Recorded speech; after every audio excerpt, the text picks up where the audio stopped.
You forgot to close your shades last night. And I saw the both of you. There you was, standing in the bathroom door, dripping wet and naked as you please.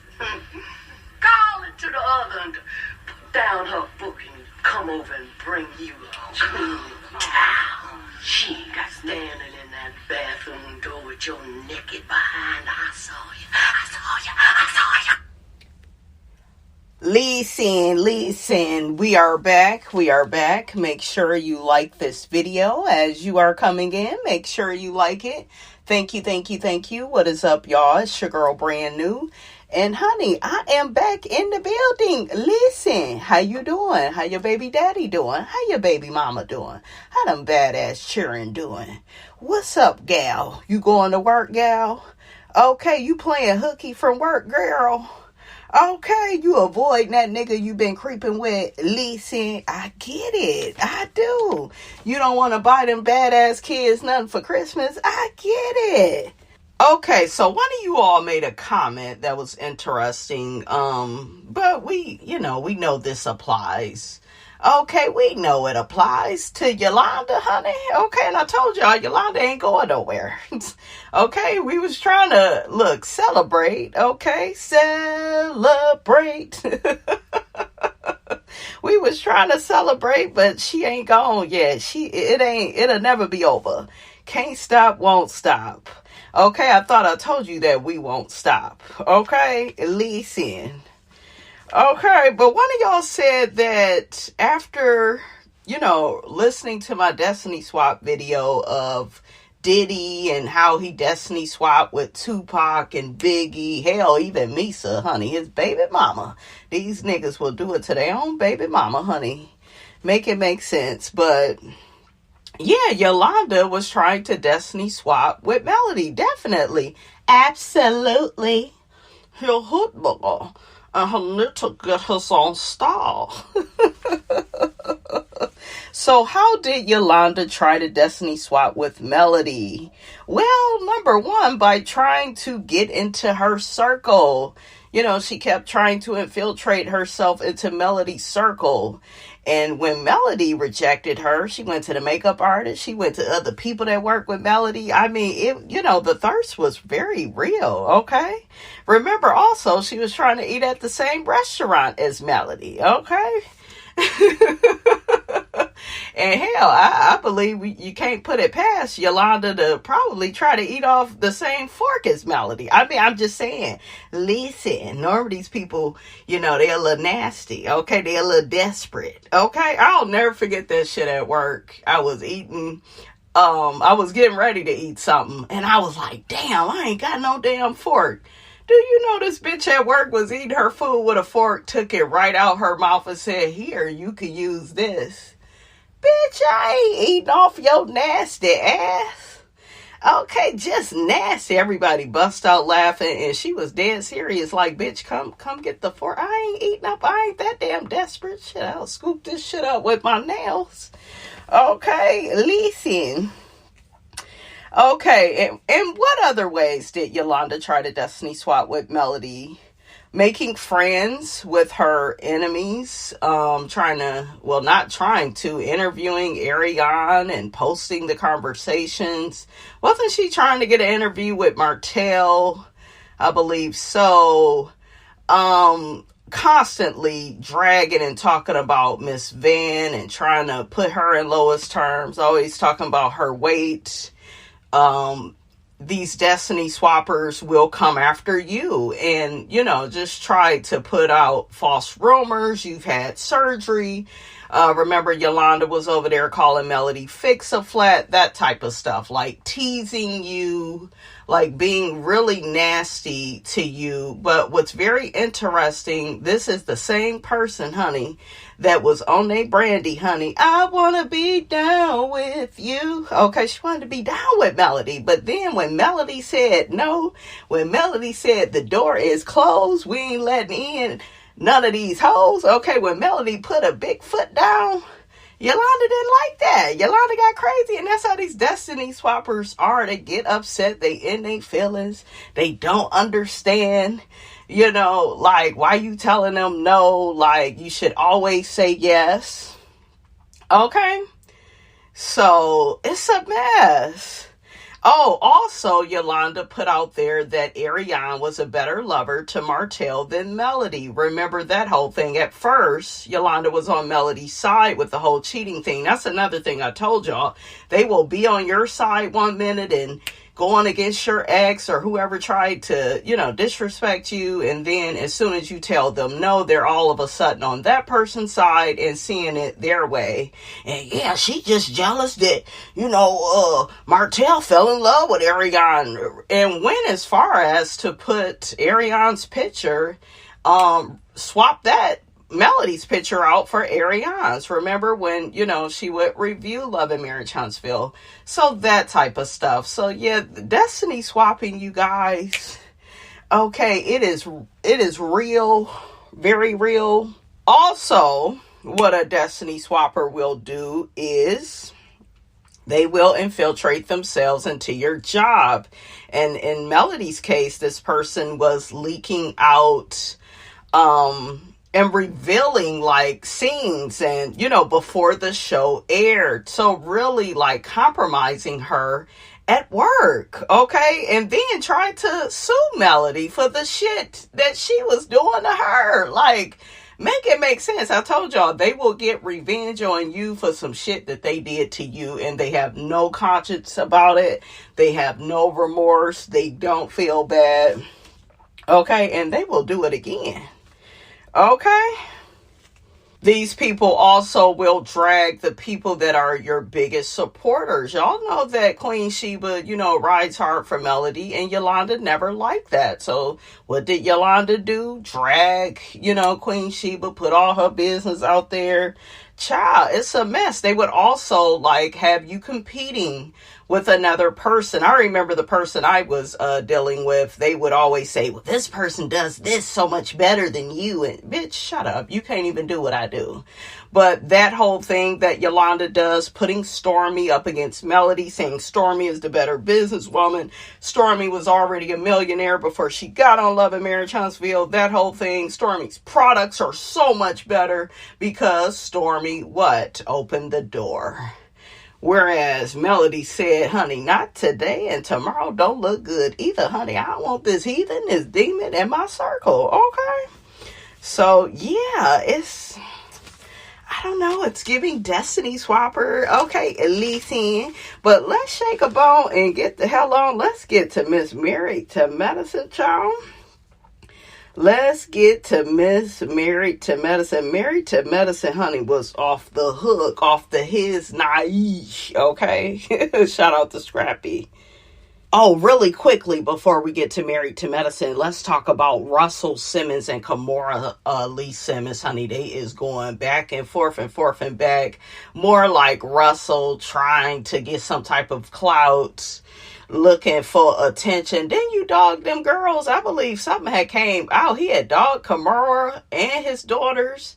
But yeah, this nigga looking for some attention. He over there hiding out in Bali, honey, against his accusers, honey. Ooh, child, when Kimora put that in her clap bag, I said, honey, you better leave Miss Taurus alone. That's one thing about Miss Taurus.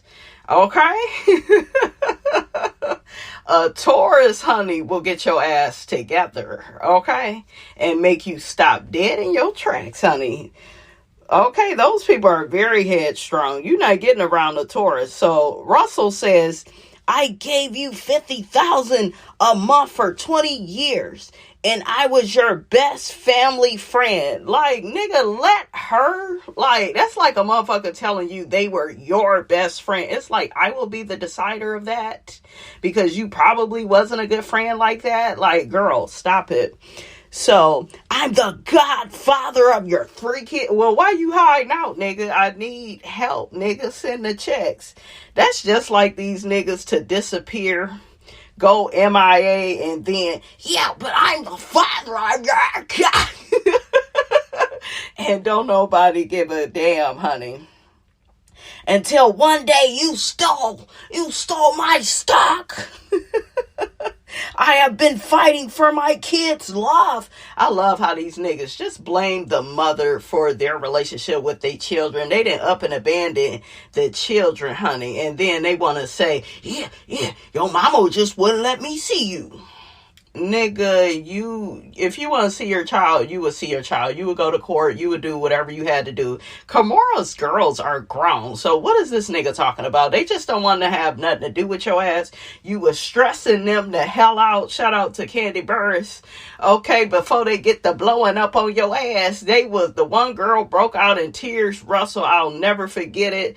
You know, the girls used to really love that father, honey. Okay, Kimora had a good relationship with him. And then, you know,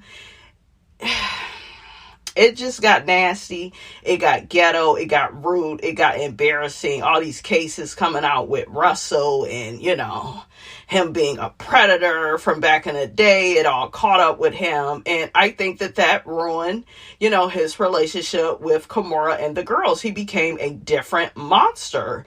You know, before he was all zen and Eckhart Tolle and let's do yoga. Let's go for that height, girl. But then, you know, once all these accusers came out and they came looking for your ass, okay, you just, you know, you didn't know what to do with yourself, Russell. And you began, you know, being nasty with Kimora and the girls. This is par for the course for you niggas. This is what y'all do when your actions catch up with you, okay? And I know the niggas would be in the comment, she stole the stock. She helped another man. She did this. And I'm sure Russell did so much more first. So, nigga, it was a matter of time. Okay, I love Kimora. Y'all don't know that Kimora has really inspired me. I just always loved her. I used to watch Life in the Fab Lane. I read her book, Fabulosity. I have read it over 100 times. I gave it to my daughter to read. I love all things Kimora. This girl don't play. This girl is about her coin. She's no nonsense. A little arrogant. Sadiddy. Don't give a fuck. Okay, I love Kimora. Okay, she is still that girl, and I love how she's raised, you know, she's raised the girls up so well. They're both beautiful. They are both out here really doing it. The one, I think both of them model, and, you know, they work for the Baby Fat brand. Okay, like, they are out here doing it. She's holding it down, and this is a Taurus for you, though. They will raise their kids and take on 3 and 4 and 5, 6 more kids. Okay, they will go octomom on your ass and raise up all these damn kids. And it's like, how do you have the energy? But that Taurus, honey, that Taurus has a good energy, honey. They don't get tired. They don't get tired. You will get tired before a Taurus get tired. Okay. So Russell says, you threatened that if I sued you, I would never speak to my kids again. There's 2 sides to every story, and your story don't count. Because, honey, what is up with these accusers? What is up with these accusers? What they got to say about it? Okay. Oh, here we go. We got a man. It's amazing to me reading the post how many assume Kimora is so innocent. Who knows what happened between them? But he has a right to speak his truth too. He ain't got a right to do shit because wasn't nobody talking to him. This nigga is looking for attention. She just said on the show she just don't talk to her baby daddy. She either talk to you niggas or wiggers or whoever the hell you are, or she don't. And if she done raised all the kids and she's making all the decisions, why do the niggas have the problem with the truth? And the truth needs no proof. How you doing?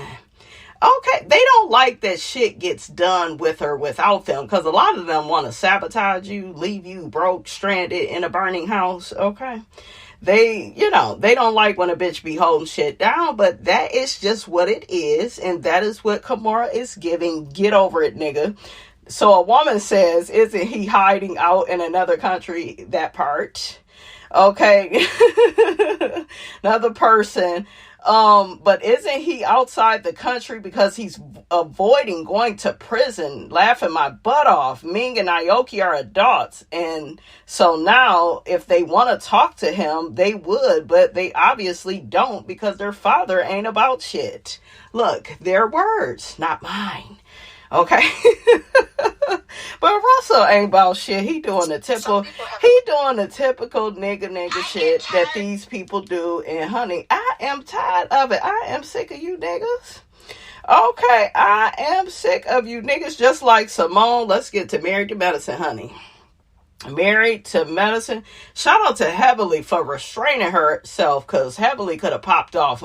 It was so easy for Heavenly to make certain commentary about Contessa. We gonna get to her. She still, that's that shit about Contessa that I don't like that, like complaining about shit and then denying that she just complained about some shit. It's like, goddamn, do you have dementia, motherfucker? It was you that said it. Look, Contessa, do we have to put the cone up in there? Shit. What the hell is wrong with Contessa? Okay. Well, I don't want Scott to throw me a party. I'll do everything. It's one of them people that's real fucking annoying. They claim they don't need nobody. They want people to do certain stuff for them, but then they don't let nobody be a part of what they're doing. They want to do everything, take all the credit, and then talk shit about their husband or whoever and how they did not help them. And Simone was right when she said, you dropped the ball on that. You should have set the bar, when it came to that a long time ago. You should have had standards. Contessa doesn't want to be alone, though. She will rather be, in a marriage, just getting by, just enduring. I could tell by that single woman's comment that she made. Well, yeah, and the people talking shit about me, they're single. Girl, shut up.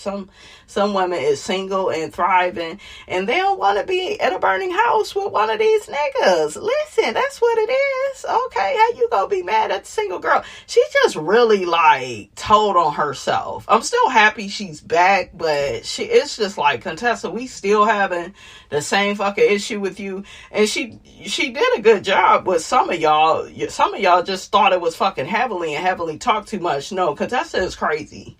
Contessa says one thing and does another, and it's confusing. All them women, Toya, all of them was just like, say what now? Like, girl, we're gonna get to it. Let's get to Simone and Cecil. Y'all better let Simone get this goddamn divorce. She told y'all she don't like this nigga, Cecil. She gotta pay all the bills. She's paying for the boys. Michael is so entitled. That, when I tell you, that would have been an ass whooping. My mother has once I believe she tackled one of my brothers. Yeah, down to the fucking ground. And I know that would have been a tackle over that goddamn table. My mother didn't play. You better watch that shit. You better lay low. Okay, he was just got them big ass guns like Simone, just popping his mouth. And yeah, I'm kind of sick of the Jeep. Nigga, are you getting 2, 3, or 4 extra jobs to pay for you a new car? I ain't buying shit. Simone, number one, you gotta kind of take the advice that you gave Contessa. Everything starts and stops with you. Number one, stop doing. They don't appreciate it. And I look at Miles' ass and he want to be a cat man. I see it in his ass. Cecil is a cat man. Michael, the one we had the most hope for, he's disappointing us. Girls, stop paying them bills. You need to fucking disappear. See, this is why Simone had 2 houses. She was trying to get away from these niggas. Okay? And if you still want to fuck with Cecil, girl, go get you a look. Go hit that dick on the weekend. I'm not going to judge you, Simone. You can stay in your marriage, get a separate house, whatever you want to do, girl. I'm with you. I would just kind of get rid of Cecil, though. Because how bad are you going to want to fuck him if he can't pay these bills? I mean, I'm just saying. Even Heavenly said it down to the Carlos King. Y'all know Heavenly got an opinion. And I thought about Heavenly because I'm like, you don't never hear Heavenly having these issues. The way they keep trying to make it look like Heavenly shit is so horrible. And yeah, her and Daddy, you know, they keep secrets. But Daddy pay bills. Cecil ain't paying no damn bills. Cecil wants to decide where the fuck the money, how it's spent, what bills are paid. He wants to make decisions with money he isn't making.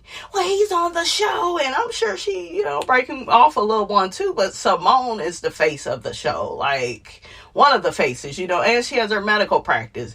They say she only worked part-time, but who the hell trying to work 16-hour shifts and shit, and you don't have to? Like, I'm not with that exhausted ass life where I'm just working so fucking hard, Eugene, and I already have the fucking money. Like, I'm just saying. Yeah, Simone, girl, what you go do, girl? I think you need to get rid of Cecil. Or you can stay with him and just get a separate house and fuck him on the weekends and tell him you want to open. I'm just saying, shit, okay? Tell him you want to see other niggas, but you're not happy in this situation. And you shouldn't be happy taking care of these grown-ass men. But like I said, you're doing too much. And you do what most women do. You scream, you yell, you fuss. They're very calm because they're like, yeah, she's just upset. But she's going to keep paying these damn bills. She's going to keep doing it. So, yeah, you don't want to do that, sis. When you cuss their ass fuck out, you want everybody to know that you mean business. I would just stop paying the bills. I would disappear. They wouldn't know where the fuck I was at. They wouldn't. I would just disappear for a whole fucking week. That way, because these the type of people, you gotta get aggressive with them. You gotta let them handle shit. That way they like, yeah, I can't depend on her. So that puts motherfuckers in position more than yelling and screaming ever did. Save your tears, your yelling, and your screaming. Okay, save it. You giving them way too much. You just need to disappear and you need to stop. Okay? Stop paying them damn bills. Stop paying them. Let Cecil pay them. Let Cecil go and get Tammy to pay them up. I'm just playing. I do like Cecil and Simone together. You know, they used to be one of my favorite couples. They provide a nice balance, but maybe we are outgrowing this thing. But Simone is not happy. I didn't like how she was at the table saying how she really felt and you got quiet. No, girl, no, stay in the burning house. That's not what you mean. What you mean? And I knew when Simone looked at Jackie, she looked and said, girl, quiet is kept, shit. I ain't happy in my marriage either and be wanting to leave it. Like when she came out, everybody's eyes got big. I was like seeing stars and shit from season 5. That was the best season of Married to Medicine, by the way. Seasons 5 and 6, just like Housewives. Isn't that crazy? Except, yeah, season 6 was better on Housewives. But season 5 it was a beautiful season of Married to Medicine. Oh my God, everybody came in with their game face. Wonderful. But yeah, y'all remember it was about money before with Simone. And she got to that reunion. I work at 2-3 jobs. I gotta do this. I was like, and what I saw in this past episode, that was a replica of that. And she's sick of having to foot all the bill. And Cecil, what the fuck are you doing? Playing golf all day? I think that Simone feels like he doesn't work enough. Isn't this why her and Heavenly got into it? She was trying to tell Heavenly that the nigga don't get off his ass and work. I thought he was in real estate. Maybe not. I guess he's not selling any houses, real estate is up and down, right? So, but yeah, Simone got upset when Cecil was out of a job. Now Cecil is online. I posted the live for the members. He's online. He's embarrassed. He's telling Simone, you embarrassed me. You got it looking like you don't want to be with me. You got it looking like I don't help you. Simone says she feels like it's 3 against 1. Cecil, sir, for you to be a man, and this is what I'm talking about with some of these niggas. They want all this love and respect for being a man. But when it's time to put their foot down, And to check the children, I'm going to say this. As parents, you have to be on one accord. So y'all have to come together and tell the kids the plan. You can't be on the kid's side, Cecil, against her. And then she's set up to be the bad guy. She has all this resentment because she's the one paying all the bills. And she didn't want to hear shit that y'all was saying because she's the one, guess what, paying all the fucking bills. Like, he that has the cash, whether it's a he or she, they don't want to hear what the fuck you got to say because you ain't put in on this. Man, okay? You ain't put in on this. So, yeah, them boys are horrible, though. The other one is entitled. He was quiet, but his ass is entitled to, just like Michael. Michael has always kind of been the more outspoken one. And it was sad for Simone, because that's the one that looked like her the most. Her damn twin was... When I saw Simone yelling and leaving the table, and Michael, too, I said, oh, child, it ain't got bad. Let's see what the people think about this. One person says, I think Dr. Simone is being taken advantage of. Her family should respect her and her finances. She has been generous. And now it's time for them to stand on their own 2 feet. Yeah, he has to still pay for law school. He needs another job. He needs to fund that. Like, nigga, you already did so many years. Now you trying to go back. You need to fund that. He got to talking about, yeah, but when white people have kids, you know, they pay for their education. They come out of school with no debt. First off, that's not true all the time. So I didn't like that.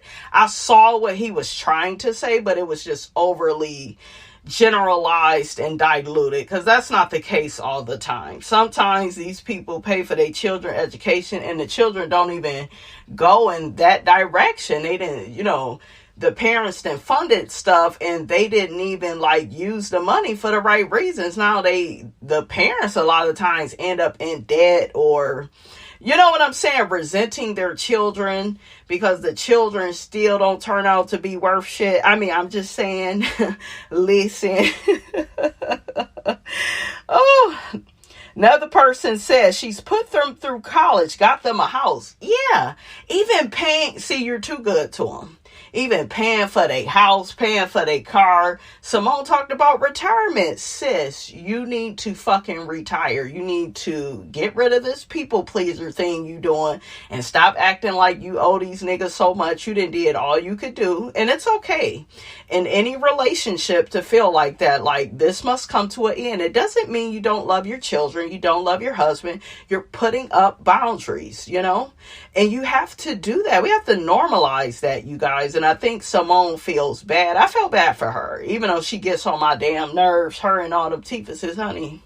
Child, I bet she could bite the shit out of an apple. So, okay, them damn teefuses, honey. I know when Simone is upset, honey. I see them gums, honey. Okay. But Cecil was at the table, defeated, and it just let me know. It confirmed. It just validated to me that he's not helping enough, and he puts a lot on Simone. And you know, you just at least have to put up a united front with her against the children. Even if you disagree with her, you don't have the right to tell her how to spend the money. I'm sorry. And a lot of men can't, you know, they can't deal with that because they feel like, I'm the big man. I'm the one that should be making all the decisions. And yes, everybody has different dynamics, right? But, you know, you have to say something. And the fact that he was quiet, you guys, it didn't help him. It didn't. We had Contessa. She wanted to throw herself a big birthday party to celebrate being 49. This is her last year in her 40s. Yeah, Contessa, all you did was you threw a wonderful party. Everybody looked great, had a good time. Simone is silly. She was trying to hug up on Curtis. She was like, he was like, hold up now. I don't want to, you know, be making nobody feel uncomfortable, child. And she shared that with Jackie. That was cute. And that was a little dig at Toya, because Toya, I think she like Destiny, honey. She think everybody want her. And real quick, I want want to talk more about that in another video about Toya and the whole Curtis thing, and like how people are really like taking it out of context. Yes, Curtis was wrong for that. But it was Toya that set everything up, because Toya was the one. Go back and watch it, you guys, but we're going to break it down on another video since this is a topic for this season. It was Toya that said, yeah, we got to test him. It is never your job, sweetie, to test another woman's man from cheating. That is on her. That's between him and her. And once Jackie came on that trip and wanted to work things out with him, that is her business. All this overly concern, that's how you know it wasn't real concern, because it would have stayed back in season 5. The fact that it's a topic now and yeah, well, he always putting his hands on people and he had did this and like, girl, he was trying to maneuver back into the group. Was it the right call? No. There is something a bit off with Curtis, but I don't think it was like malicious. I think it was like feeling like the odd man out, and he know that his ass was wrong. It was his damn guilty conscience that like really made him look bad. He really shouldn't have did that, with you, because you already got this thing with cheating, and you like to go down a rabbit hole about what your dad did to your mom and comparing that to Jackie and Curtis. I told you I had another Aries kind of do that with me and my life and shit, and it's like, girl, shut up, keep that shit over there, and what's going on with me is separate, okay? So please stop. But yeah, we'll talk more about that. But it was Toya that set all of that up by trying to test Curtis. And that's why Curtis kind of did that, like pulled her into his lap. And then that's when Toya was like, he's failing the test. That shouldn't even been in your mouth. And this is what I'm talking about with Toya and Eugene. He never checks her. That's another thing. Never checks her.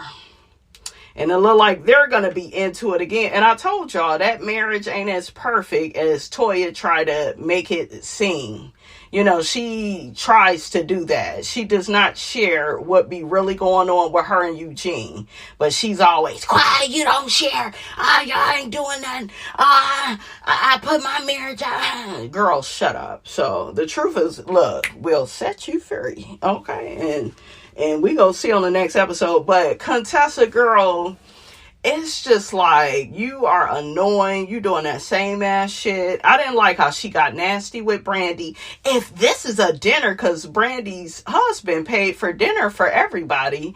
And, that's how, she wanted to celebrate her birthday. She invited all the girls out. I did not like Quad's hair. It was like, Quad, stop. Just do long or do the little bob. But no. Get rid of that color. No, ma'am. I've seen Quad with blonde hair before. I didn't like that blonde. But yeah, Quad, it's a no, girl. She just didn't look how like Quad normally. Quad be slaying, honey.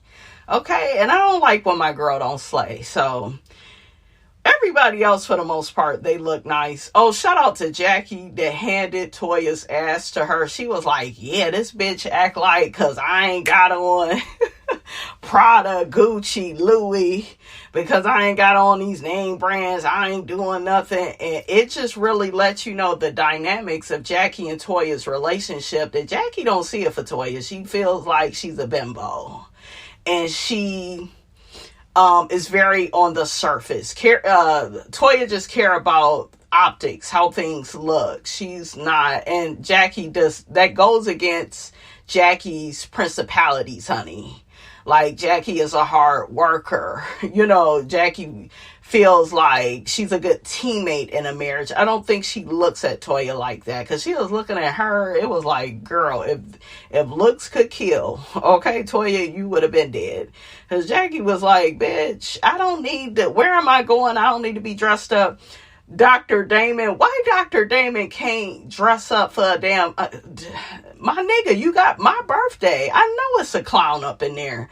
I'd be like, Damon, just fit in, just do a little. You could have had on a little hat, a little shirt, something from the 70s, put an afro on, something, have a little fun, nigga, try to hold something. Dr. Damon, he just be too serious for me sometimes. It's too much. But it's funny though, when everybody else is on theme and you see him in them damn scrubs or just a basic shirt and jeans, honey, it's the best. But yeah, Contessa, I didn't like that. That was so nasty. It was very weird for Toya to tell Contessa to stay on budget. I was like, Toya, shut the hell up. Well, she could be using that money to fix the office space. Yeah, it's kind of true. But if this is a once-in-a-lifetime thing, she wants to throw herself a big party, I don't see nothing wrong with it. Contessa worked hard, and she deserves to enjoy the fruits of her labor. So, and she's not... Contessa is not malicious like that with money. Toya, that's you. That's irresponsible, honey. Remember when Contessa said, are we really having a party to celebrate paying our bills? She called them refugees, honey. She said every few years they be moving, child. But Quad takes the cake, honey. Okay, you need to get a double wide because you stay on the move. I said, ooh, shots fired, honey. Ooh, child. Ooh. But Contessa, that was so ugly. And you took it out on Brandy and you starting up all this shit with her. And I like Brandy. She's doing so good by my name, you guys. She's a professional. She's beautiful. She got husband and children. This is my favorite Brandy. I was like, thank you, bitch, for not embarrassing me. Because normally, honey, the Brandys, honey, they ain't wrapped too tight. But I like this one. And she just didn't deserve that. It's her birthday. She invited you out. Here go, Contessa. I would have been underwhelmed if my husband... would have did this, and my husband, he ain't never planned nothing or did nothing. It's like, girl, just let him know your standards. Let him know the protocol. Let him know what you would like. The different initiatives that you would like him to make in the future when it comes to parties, or just, talk to your man. But Contessa always ends up in a deficit with Scott, and I think it's because she just feels like he's not going to do it, but you never made it a standard and you never made it a requirement. So he's not going to do it. He's not. And it reminded me of when she went back to school and then dropped out and then was still bitching at him. And he was like, I never told you to quit school, but you just make it seem. She's such a fucking people pleaser. And it's like you doing that same shit that you did season 7. And it's like, and Scott should have helped her more with those children. But I think he got sick of her, because I would get sick of that too. Like every fucking couple of years, you need to fucking accomplish something to make yourself feel a certain way. And then you want to be all bitchy about it. I wouldn't like it either.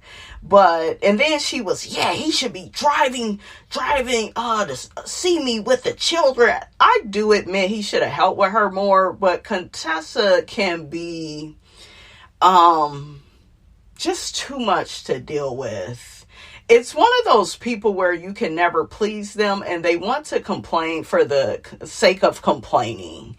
And, there's just no pleasing that type of person. They don't really want, how a person doesn't really want to resolve a conflict. They just want to keep bitching and moaning about what you never do for them and how you'll never get it right. And even Scott said in the confessional, I know I would have came with my ideas and they probably wouldn't have been good enough. And you did it, the way you wanted to do it. I feel like it's fine. Then she goes into this whole dissertation at the table. Contessa, honey. Okay. Oh, well, I make as much money as he does. I don't need a man to do a party. That ain't shit. And I'm a woman. That's like, girl, where are we going with this? Where are we going? You are embarrassing yourself. You are looking a mess. You looking a fool. And once again, it's like, we see that you and Scott, you guys still have not ironed out certain things in your relationship. And it's not just Scott, though. Scott has his faults, but Contessa just be doing too much. And she needs to say what she means, mean what she says. If something really means something to her, I don't think there's anything wrong with saying, well, hey, babe, could you put in a little extra effort? Could you handle this for me? You have to assign that to him. You have to put it into practice, not, well, after 20 years, after 30, I remember my mother used to do that shit. This spot been on the floor for 3 weeks. I'd be like, bitch, why the fuck you didn't get it? What the fuck are we doing? Even as a kid, I was like, what are you doing? Y'all just walk right. Yes, bitch, we gonna keep walking right the fuck on by. Okay, we gonna keep walking by. Pick it up and stop trying to make a fucking big fucking thing about everything and just want to bitch and moan and remind everybody of who paid the bill. Look, how did this get to be about my childhood? But I know what I'm looking at, right? I know what I'm looking at, but yeah, I didn't like that with Brandy and being nasty with her. And, they all ended up making nice and talking Simone out of her feelings. And, yeah, Simone is tired. And I think she may need to just, walk away from Cecil, girl. Or you ain't trying to leave. Get you another house. Didn't you have another house before? But, yeah, and Simone loved having her own house. Okay, go back to season 6 reunion. I remember it, honey. She had a big smile on her face, honey. He was like, yes, I like living alone. If I put a leftover in the fridge, don't nobody eat it. I could take a bubble bath in the middle of the day. It doesn't matter when I eat dinner. She went on. And Andy had to tell her ass to stop because it's like, girl, you like being alone. And that's fine if you've outgrown your marriage. Or if you just want to, there's all types of married couples, you guys, that live in separate homes. I don't feel like you're any less married. As long as you guys stay in contact with each other. If you're not going to talk, what's the fucking point? But as long as y'all stay in contact, see each other a couple of times out the week, I don't feel like there's anything wrong with living separately sometimes. Or, if you could trust your damn mate. Some of these people can't even trust their damn mate.